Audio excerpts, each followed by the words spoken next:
안녕하세요. 우리 집 모든 궁금한 걸 풀어드리는 양담소 소장 양서영 변호사입니다. 예, 안녕하세요. 은근가끈기 김선영 변호사입니다. 네, 오늘은 좀 특이한 사연이 들어온 것 같습니다.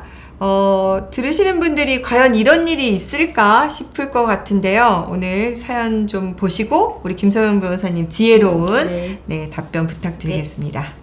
20년 전에 결혼한 저는 아들이 하나 있습니다. 결혼 생활이 10년 정도 되었을 때 사업이 어려워지며 아내와 소원해졌죠. 그 시기 사무실 근처 단골로 다니던 미용실 원장과 이런저런 세상 이야기를 하며 친해졌습니다. 그러다가 우리 두 사람은 함께 밤을 보내게 되었습니다. 그녀를 잊고 가정에 충실하려고 했지만 일은 점점 꼬여갔습니다. 사업이 어려워져서 아내에게 얘기를 꺼내자 아내는 한두 번도 아니고 아버지에게 면목이 없다. 이제 망하든 말든 알아서 하라고 하더니 점점 더 저를 무시했습니다. 발을 동동 구르며 대출을 알아보는 저에게 미용실 원장인 그녀가 선뜻 큰돈을 빌려줬습니다. 그런데 얼마 후 그녀가 엄청난 고민을 털어놨습니다. 제 아이를 임신했다는 겁니다. 그녀는 유부남이라도 괜찮으니 아이의 아빠가 되어달라고 했습니다. 그때부터 저는 집을 나와 그녀와 함께 생활했고 그녀가 빌려준 돈으로 급한 대출을 막은 후 새로운 사업을 시작했습니다.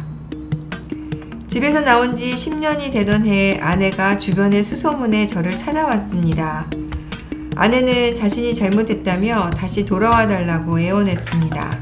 아이들이 아빠를 기다린다면서요. 그즈음 저는 남들의 수군거림을 느끼며 사는 것도 쉽지 않다는 것을 느꼈죠. 저는 고민 끝에 그녀에게 가정으로 돌아가게 해주면 딸의 양육비도 주고 죽으면 얼마 전 새로 산 아파트는 당신에게 주겠다고 했습니다. 하지만 뒤늦게 이를 안 아내는 불륜녀에게 유증을 하는 게 가능하냐며 반대했습니다. 정말 아내의 말대로 불륜관계인 그녀에게 집을 유증하는 것이 문제가 될까요? 네, 지금 보니까 사연이 조금 드라마에 나오는 드라마에나 나올 법한 얘기가 사연이 도착했네요. 지금 불륜 여성에게 어쨌든 약속을 했다. 그렇습니다. 이 부분이 지금 아내가 얘기하는 것처럼 불륜관계 있으면 이런 약속은 다 무효가 아니냐. 이제 이렇게 지금 보는 것 같은데 이게 조금 어려운 얘기로 하면 선량한 풍속에 반한다. 그렇죠. 이제 이런 민법 규정이 있습니다. 그럴 경우 무효라는 규정이 있는데 아마 이제 그 아내분은 그 부분을 지적한 게 아닐까 싶어요. 김서영 변호사 어떻습니까? 이 사례 같은 경우에. 이 사연 좀 안타깝긴 한데요. 이제 불륜관계를 유지하는 조건으로 유증을 하겠다라고 하셨으면 당연히 무효입니다. 근데 다만 그 조건이 지금 사연을 보시면 가정으로 돌아가겠다.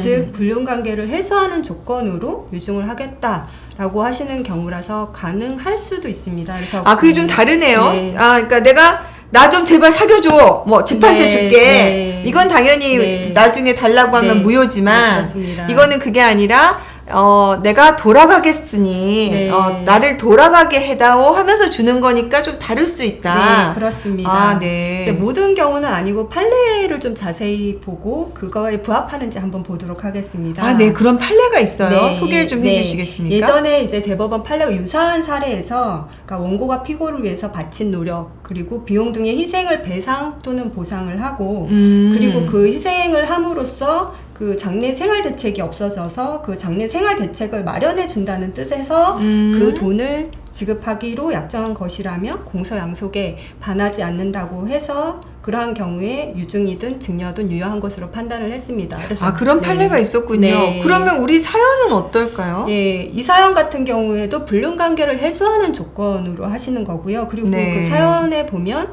그 본인이 이제 어느 정도 대출을 해서 지금 선뜻 큰 돈을 빌려줬다는 내용이 그렇게 있는 것 해서 같아요. 본인은 사업을 일으켰고 이분은 생활이 사실은 어려워졌죠.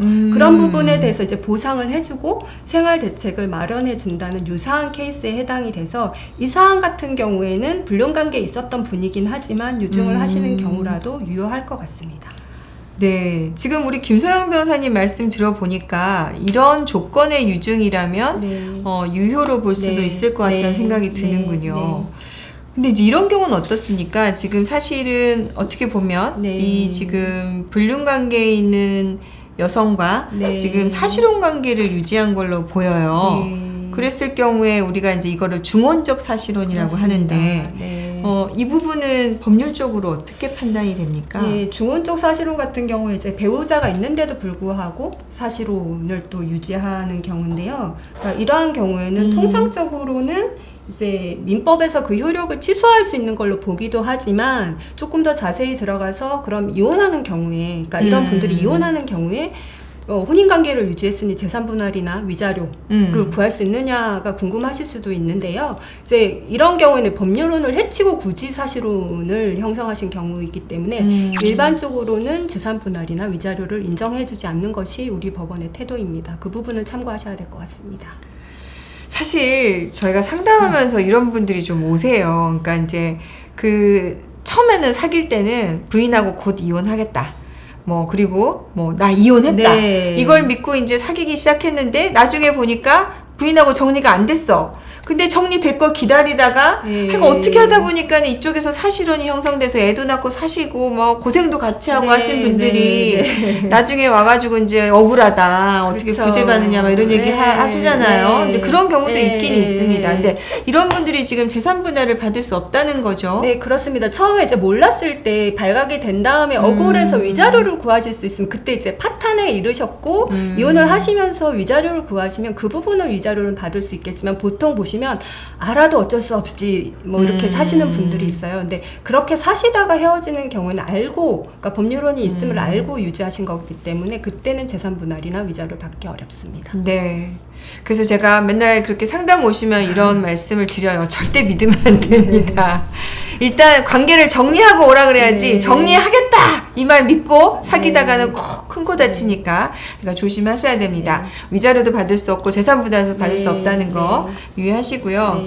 하여간 오늘 사례는 참 특이하게 그래도 뭐 아이까지 있어서 더 그런 게 아닌가 싶은데 그러면은 이렇게 중원적 사실혼 관계에서 태어난 아이에 대한 양육비는 어떻습니까? 그러니까 미성년자 양육비 같은 경우에는 그 친자임을 이제 그러니까 인지를 하시거나 그리고 이제 그 자녀의 최소한 생계는 유지를 해야 되기 때문에 그 양육에 관해서 이제 약정을 하신 경우에는 그 부분에 대해서는 양육비를 인정을 하고 있습니다. 그리고 네. 통상적으로는 혼외자라고 하더라도 누군가의 이렇게 소위 호적, 가족관계 증명서는 올려야 되니까 인지를 받으신 다음에 그러면 이제 부모 자녀 관계가 형성이 되기 때문에요. 그런 경우에 이제 부모에 대한 양육비 청구로서 양육을 구할 수 있습니다. 네.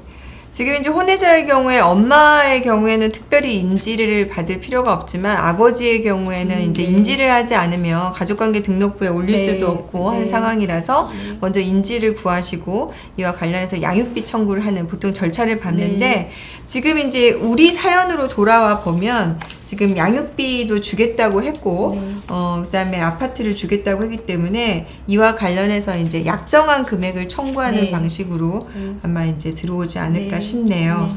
네, 오늘 조금 드라마 같은 사연이었는데 많은 분들이 이런 경우에 어떻게 될까 좀 궁금하실 수도 있을 것 같아요. 네, 오늘 사연 도움 되셨다면 구독, 좋아요 부탁드릴게요. 우리 집안 모든 문제를 풀어서 상담해드리는 양담소 소장 양소영 변호사였습니다. 김선영 변호사였습니다.